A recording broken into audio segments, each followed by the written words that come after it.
the we know you that know your you just lumen deny logic. horizon coming You're up not when denier. necessary. Now you're You just don't understand you're optics, do you? descending. You're being You pulled just don't down understand optics, do horizon, you? both on the same So lens and you're the denying same what I've said photo. is true. It's so So wonderful. you're Oh, denying. you're a walking So contradiction. No, I'll just keep you're on just denying. rumpusing to you till you shut the Well, fuck up. well, you Because just you're deny. done. You've had 2 hours to Well, so babble and babble you're and replying. rumpus You're the replying. conversation, But and I'd no, like someone else to every join me point. rumpusing you. Like Okay, Paige, well, her and I could rumpus you the hell out of your ass, and we should. Do you want to you're a join me, moron. Paige? Let's Toy shut up this Brandon, guy. Get him right to the go hand away or should do his something. final thought. You know, Right come the on. hand Let should him do his finish his final thoughts thought. there. Come on. Don't be such an ass.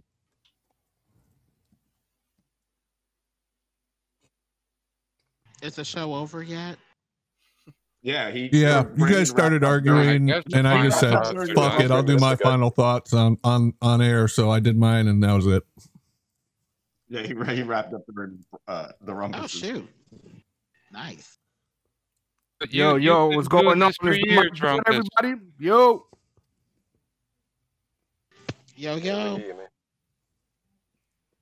Mic check. Mic good. Are we doing your show? Mic good. Hello, Ranty. You're low, Ranty. Thank That's you. why people seem to be talking over you or something. I won't. I know you're low now, but I'll hush. But you're very low. I was just wondering, we're doing Brandon's show right now. Oh yeah, I'm recording, guys. Yeah. Oh, excellent. Right. Okay. Good stuff. So we can. I suppose everyone can get a chance to speak now. Yep. Floor's open. Well, hopefully Paige is in shape and she can shut him up for a while and drown him out. I'd rather hear someone drowning him out than hear him alone. He's had 2 hours today. How much more does he need? On and on and doesn't stop. Well, it's because you know don't how it is with the understand. British. You're very stupid. It's very difficult to get things through to you, unfortunately. See, 2 hours of this, and now in the after show, what? Another 2 hours of this? Well, no, I mean, realistically, you know. I'm going to go to bed in a minute, so leave you to your own devices. So Good. Go play with it. Have fun. Don't leave your mic on. Off you go. In fact, don't go to bed. Someone put him to sleep.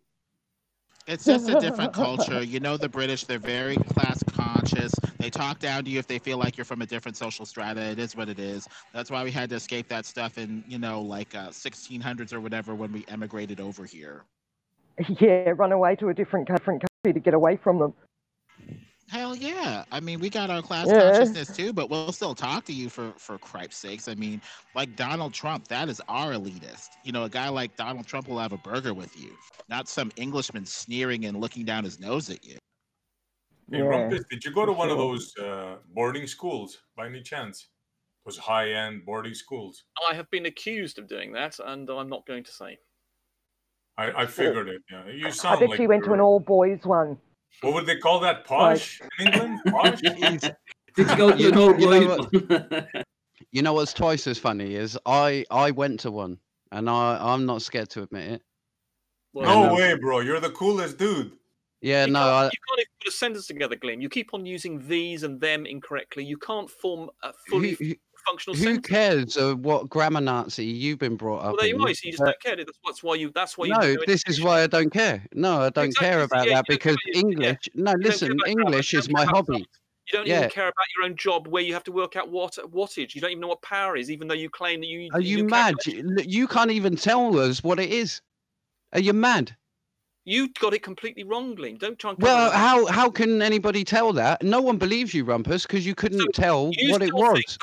The equation for power is W over R. Oh God, can we get rid of this stuck record? No, you are stuck on a record, mate. You are. I corrected you. No, wait there. You are stuck on a record. I just said. You're just off on your little imagination. Anyway, back to what I was going to say. You are incompetent to your own job. Back to what I was going to say. Power, and you don't even know how it's calculated. Yeah, the power wheel is easy to look up and see. It's like a little pie wheel. So was it it's an not all-boys complicated, and you're yelling about it for half an hour. It's a gigantic thing to do, Rumpus.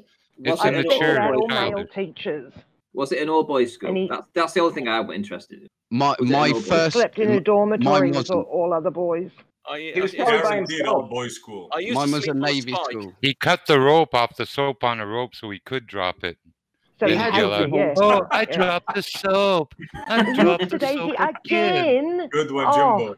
What a clumsy one I am. It happens like 5 times every day. Yeah, see, this is this level. This is the sorts of people you are. Not only are you intellectually inept, you're also socially inept. It's quite impressive how. Oh, see, Yeah, come you on, call he it just we spent 2 can hours and calling for everybody 2 morons and hours, twats and and... we're socially inept. You social moron! skills- You utter Unbelievable. moron! You don't know 2 what you're on hours about, Rumpus. insulting You people, don't and you understand, want to Rumpus. call You're them not intellectual enough. socially inept. You utter moron. You're not intellectual enough to understand, Rumpus. You didn't even understand what moustache is.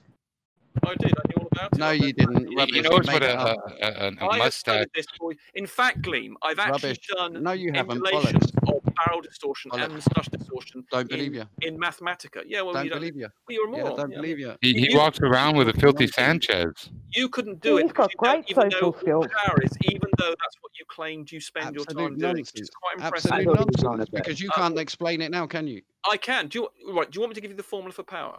While you're looking it up, yeah. Maybe you should sleep Love on you it, bro. too. by Google art. it as soon as you can. Take a nap. Why is it such a big deal? It's the work over time to get the power. What's the big deal with this equation? It's just another waste of time, man. That's correct. You got that right. There's other ways electrically. There are other ways of defining it, but yes, you fundamentally got that right. But Gleam didn't know What's that. the big deal? It doesn't matter. He said Do you not arbitrary, hear so better what? data? He brought up the subject of power. Listen, He said, No, if you wanna be brought it up. scientific, You if brought it wanna be up. Yeah, if you wanna be Because you were scientific- scared. No, I wasn't scared at all. You was scared. You always do this. When you panic, you go, right, I'm going to quiz you then. Right, And so it's you did- just you bullshit. claim- He does, Gleam. claim to Yes, know he about does it maths. every You time. claim Look, to you do claim to know about It's just refraction, not but you as didn't know what Right, total that's when we external were during the reflection, show. reflection was. refraction, you moron. That is total. That is part and parcel of it, More mate. insult. That is total internal. moron. That is part and parcel of it. You're a You moron. I moron. pulled up the That's all he can physics say. pages. That's I not pulled up the refraction. physics pages of refraction, That's not and you got it wrong. Casimir effect. You said it was only one way, and it wasn't. You got that wrong. You've got That's many true. wong. That's true. That's the one thing I did get wrong. Was I said it Bullshit, was you got only many attraction. things wrong. You said that but the dark energy normal- wasn't anything to do with CMB, which is wrong because Sorry, dark say again. energy survey, the Sloan survey, was to find dark energy. You said on Sean G's ages ago that the CMB has nothing to do with dark energy, and it's how they found and calculated dark energy. You know, No, you it's know. not. You've got it mixed up with dark matter, you moron. No, You rubbish, utter, rubbish. utter, No, utter see, moron. you are chatting You nonsense. moron. It's Go and look dark up at the matter. digital. It's No, dark the matter digital that Sloan controls surveys the about dark CMB. energy, and that's what the No. 2011 Nobel Prize was won for. No, it You wasn't don't know. about the CMB, you moron. Do you want me to That prove you paper wrong was right now? about We the- need an that insult paper per was minute about- meter. Not talking that about that paper. paper- You're distracting it to that the paper. What are you paper talking about? I'm talking about science. Of dark energy was used No, supernovas. no. It had nothing to do with the CMB, you moron. Are Just you like sure? you didn't know what power was, even though you claimed to calculate it. Are you Oh, sure? for God's sake, it is a stuck record. Well, I mean, yeah, but Yep, hey, you are. moron. You're another I've just proved moron. about. You don't believe what I'm saying, you retarded moron. listening. Right. You're Grandpa. dumb and you are not British like me and Look at my calling screen. everyone a moron and just rambling on. I'm the But- rumpus. I can ramble Rumpus, on look at forever. my screen. like an exposing Ram Gleam as an absolute moron. Well, look at my screen now. Look at my screen. screen. He can't Look at even my do screen. the things he claims he does. No, look in at my his screen. job. Why does it say dark energy spotted in the cosmic microwave background, and you're saying they're two different things? They've got nothing to do with each other. Come on, answer me now. Rumpus is literally the emperor with no clothes. I'm sharing it. We're pointing out he's naked and he's going, no, I look wonderful. What are you I'm talking sharing about? it. My Rumpus will clothes tell are you what they fantastic." really mean because they don't mean what they wrote there. Rumpus they will don't tell mean you what what they they say, really yeah. mean Different. and what you Rumpus will really should explain think. it. You are full of shit, mate. You are full of shit, and you just panic all the time, literally, and just go, "Oh, you know nothing." And he I blurts never proclaimed to stuff out. be education. Well, you're right. Well, you did the right thing there. Yeah. Yeah, I never claimed that. But what I've looked in is more than what you know, which No, you is haven't. saying absolutely. Every paper you've squat ever for your produced contradicted you. So why is this contradicting me right now? Dark energy Okay. spotted in the cosmic microwave background. You just Okay, literally well, said they are Let me nothing go to and do look with at each that. other. Let me go and look at that. Do it. So he's made a you'll- claim you'll- before he's you'll- even now looked he at the really mean paper. what He doesn't even know what it says. He's saying it's wrong. Doesn't But even he'll know come what back it and says. tell us Go read exactly it. why we're Exactly. Then he'll interpreting it come back. wrong and what they meant. He'll give us No, all that what information they the meant to right say way. was that exactly. He'll say that he'll put his spin on it. I don't even think we should engage this entity. Yeah, Like, they Yeah, don't know what I they're don't talking understand why about. we They use let the him wrong keep going word. on. Yeah, you don't have to read that sentence. It doesn't matter. This last part of this sentence is what's important. Well, No, QE, for instance, whenever he makes a citation, the next... Can I change the direction of the conversation and just talk about the solar minimum that we just Please. entered into? We just entered into a solar minimum, which I guess apparently there's going to be the least amount of black spots the sun emits and the lowest amount of CME radiation. Did you guys check into that?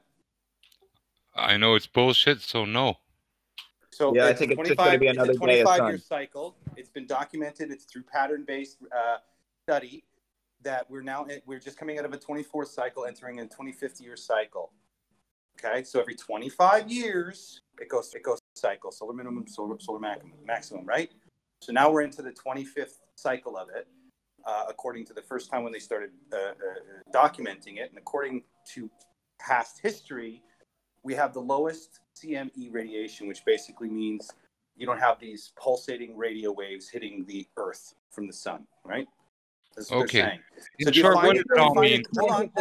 You can't You can't grow tomatoes next summer? You're talking baller nonsense. When you say, hold on, don't interrupt, Data. Come on, let me speak. I let you talk. Let me finish. I'm not done my point yet. So the point that we're bringing up the solar minimum is the push for renewable energy and 5G technology. Okay, based on their science, this is the lowest time that the Earth is going to be sending out, let's say, EMP attacks, if you will, or EMP. Let's just use these terminologies because we all are familiar with EMP. Not so much with CME, but CMP or EMP. We electromagnetic pulses. Okay, we understand that language. They're building all this electrical stuff because the sun is emitting the lowest amount of radiation. This is what I'm deducing from why this push for renewables is happening. Is because their electrical grids, their basic grid for society is going to be run, they're going to get off of the fossil fuel, right? And go to solar and wind, right? Generating electricity through. Okay, are you going to make a point here, dude? Get there. So if it's a 25-year solar minimum. You said this already. Now, what's the point for so this? That's what I'm saying. The point is that the point is a 25-year cycle. All this was okay. Great. Congratulations. Okay, now okay, we heard you. Okay, I'm going to go now because we heard you. So now what you're talking about, what he's talking about is microwaves, radio waves emanating out of the sun, which is a ridiculous thing. The only way you can have a wave of radios, right? If you took a whole bunch of radios, you put them in a bathtub and you started spinning them around, that's a wave of radios. This guy's talking radiation and all this solar. He's talking words. He has no idea what they mean. Ask him what radiation is. He'll go, well, right, blah, blah, blah.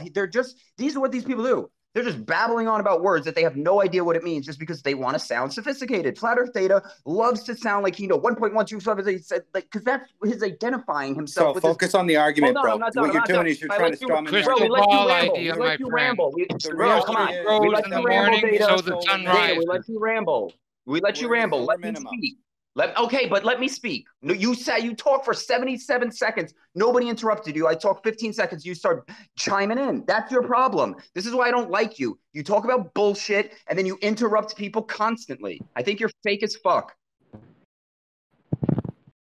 Focus on the conversation, bro, not what your opinion is of me. Yeah, the conversation is talking about words you don't understand.